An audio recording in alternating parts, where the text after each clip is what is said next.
I am Ferdinand Marcos, and I am the President of the Republic of the Philippines. I stand today on behalf of 110 million Filipinos.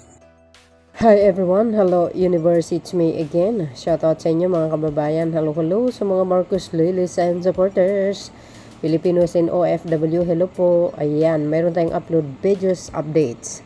So karamihan po sa atin, no? Nagtatanong, bakit nga ba sinibak si Vic Rodriguez? Ayan. Alam niyo, pag pag matino kang tao, malamang magtatagal ka sa trabaho. Pero pag may anomalya, dishonesty, for sure po yan. Delikado ka, mga kababayan. At tatanggal ka talaga sa pwesto. Ngayon, pag tinanggal ka, marami kang sat-sat. Binabaliktad mo pa yung dati mong boss, di ba? So, dahil dito mga bes, no, alam niyo naman ang issue ni Rodriguez ngayon, ni Vic Rodriguez, talagang binabanatan ang Pangulo, no? Tungkol dito sa blank check, sa GAA, yun, ito po yung pinaka-alas ni Hodas na ang akala nila, mapapataob nila si Pangulong Marcos Jr. Pues, magkakamali kayo. Kahit anong klaseng gawin yun, hindi nyo kayang patumbahin yan. Sabi nga ng Pangulo, yung ginagawa nila ngayon, yung mga ini-issue nila, part ng destabilization yan. Tsaka walang isang Pangulo ng pumirma na may blanco. O, di ba?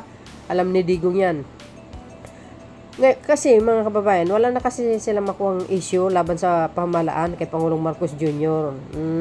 Di ba? Dahil alam nyo naman, atat na atat umupo itong si Lustay. Kaso lang hindi naman pwede. Dadaan dapat sa eleksyon. Di ba? So dahil dito mga best, medyo tagilid itong mga blank check na gaan na sinasabi nila, blank check na ito. Ayun. Pinakarurot na naman nila yung Polic Hercono sa drug test. Para daw sa Pangulong Marcos Jr. At sino naman kayo para diktahan ng Pangulo? Si PBBM ang may desisyon kung gusto niya o hindi. Pangulo ng bansa yan na walang sinong taong pwedeng magdikta sa kanya. Siya ang Pangulo. Dapat siya ang magdikta. Pero hindi naman ginawa yung mga dikta-dikta na yan. Sumusunod sa batas ang Pangulo. Ngayon, mga kababayan, si Vic Rodriguez din naman mismo ang nagsabi nung nagpa-drug test si Pangulong Marcos Jr., negative. Actually, 2 times pa nga nung running for election ng Pangulo. 2 times. Bakit? Una-una, yung pagpa-drug test niya, mga kababayan, dahil renewal for carry of firearms. Kasi every year yan, correct me if I'm wrong, pag nag-renew ka ng lisensya, nagkakaroon ng test yan for drug. So kaso lang ang problema, negative ang Pangulo. The second one is, dahil ito si dating Pangulong Digong, sinasabi daw, drug addict daw ang Pangulo. Para matigal ang issue, ang ginawa ng Pangulo, nagpa-drug test. Mismo sa sa St. Luke mga kababayan. Ang unang nagbunyag dyan, na negative ang Pangulo, si Katunying. At pumapangalawa, din si Rodriguez, na siya yata ang mismo kumuha doon sa resort. Na sinasabi na negative ang Pangulo. At sinabi din ng Pangulo yan sa live interview ni Katunying Anthony Taberna na negative ang Pangulo. You see, mga kababayan, so malinaw na malinaw ang Pangulo, pinagbibintangan na naman talaga siya na kung saan gawain ni Digong, gumagamit ng marijuana. Siya ang mismo nagsabi, addict si Digong Kung yung gawain niya kasi, ibinibintang sa Pangulo para lang masira ang Pangulo. Anti-Marcos po yan. Itong Duterte. Solid na solid yan, guys. So dahil dito, sa issue na ito mga kababayan, bakit nga ba natanggal si Vic Rodriguez? Maraming issue mga kababayan. No? Sa totoo lang. Ito, panoorin nyo po. Ang isang balita ng mainstream media kasi para malinawan po kayo sa mga kababayan natin. Mautak din dito si Vic Rodriguez. Mabuti ka mo mas napansin ng mas maaga. For sure, siya po ang puting ahas sa palasyo. So yun guys, before you watching, kasi mga kababayan, nung panahon ni Digong, hinamon siya magpa-drug test. Ano po ang sagot ni Harry Roque? O, wala daw sino man na magdikta sa Pangulo. O, siya na lang po ang may akda kung gusto niya o hindi. O, ito, panoorin nyo ito. Tawagan po kasi si Senator Trillanes na kailan daw po kaya magpapadrug test ang mga Dutertes. Hindi ko po alam kung anong dapat na response dyan kay Senator Trillanes, no? Dahil marami naman talaga siyang sinasabi na hindi ko na nga lang pinapansin o hindi na pinapansin ng palasyo, no?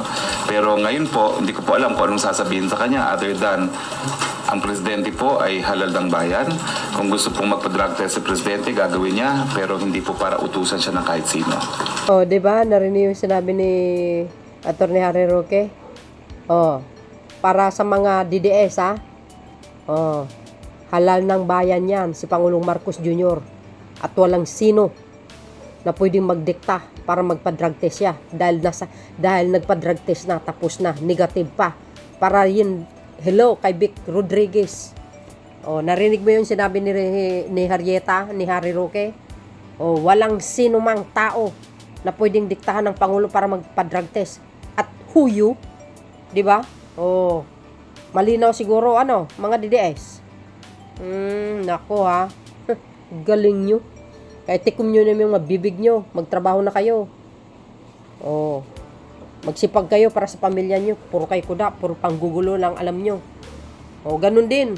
Ha? Sa mga ayan, kay Digong. Mahiya kayo sa mga sarili nyo, oy. Di ba mga kababayan? O, ito pa. O, tsaka ito pa mga kababayan, ha. O, yan.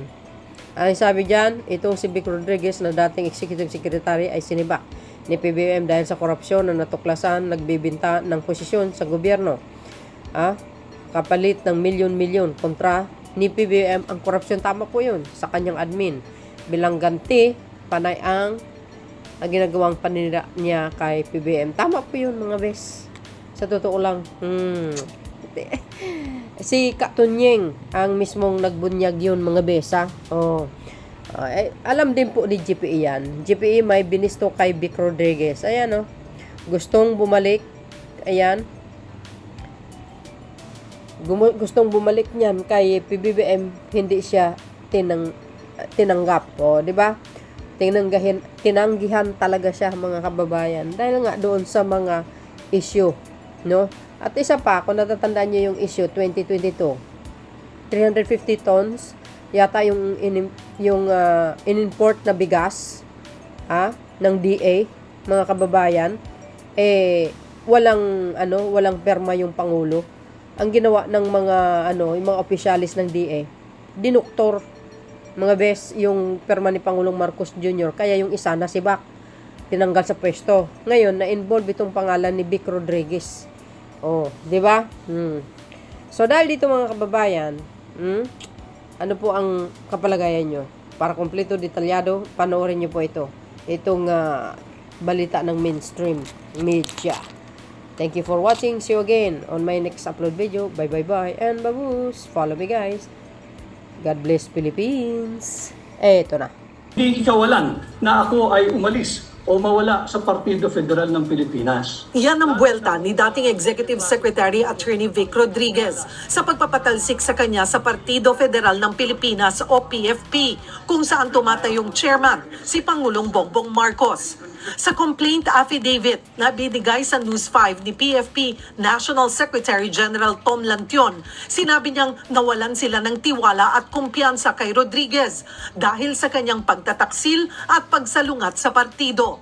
Isa sa mga naging batayan ang pagtatalaga raw ni Rodriguez kay General Manager Christopher Pastrana sa Philippine Ports Authority. Nakitaan nila ito ng conflict of interest dahil may-ari pala ng isang ferry company si Pastrana at may utang pa itong 132 million pesos sa Department of Transportation. Napag-alaman ding magkamag-anak pala ang misis ni Rodriguez at ang asawa ng business partner ni Pastrana. Napag-alaman din daw nilang may labis na diskriminasyon si Rodriguez sa ilang miyembro ng partido. Hinarang daw ang mga appointment application na isinumite sa kanya kaya wala ni isang PFP member na naluklok sa posisyon. Hindi rin daw napadalhan ng imbitasyon ang partido sa State of the Nation Address o SONA ni PBBM. Tama po yun at kami mo Sa programang Frontline sa umaga, sinabi ni Lantion na pinadalhan nila ng notice si Rodriguez noong October 15. Pero hindi raw tumugon ang dating executive secretary. Kaya nagpulong daw ang partido sa Presidential Guest House sa Malacanang noong November 11 at nagdesisyong sibakin si Rodriguez. Noon pong ipinresenta ninyo kay Pangulong Bongbong Marcos yung inyo pong naging desisyon, ano po yung reaction niya? Wala naman po siyang objection. So, ganun po nangyari dyan. Sa kabila niyan, hindi kasama si Pangulong Bongbong Marcos sa mga pumirma sa resolusyon para sibakin si Rodriguez bilang Executive Vice President at miyembro ng PFP. Issue naman ang conflict of interest sa pagtatalaga kay Pastrana. Masyado nang malayo yun, pati yung story ang dinidikit nila. Hindi ba? Masyado nang napag-usapan yan. Paglilinaw pa ni Attorney Vic Rodriguez, wala silang hidwaan ni First Lady Liza Araneta Marcos at maging ni Pangulong Bongbong Marcos.